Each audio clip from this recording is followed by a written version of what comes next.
Tila hinagupit ng bagyo Malayolanda ang resupply boat na unay sa May 4 nang bombahin po ito ng tubig ng China Coast Guard.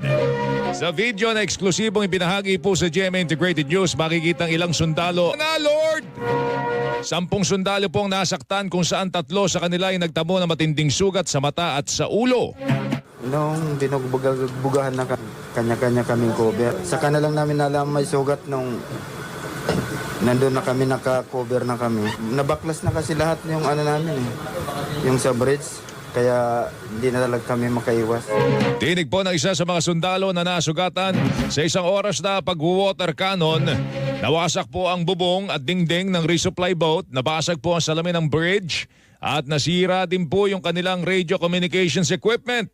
Ayon po sa source ng GMA Integrated News, ito po ang pinakamarahas na aksyon ng China laban po sa Pilipinas sa natangkang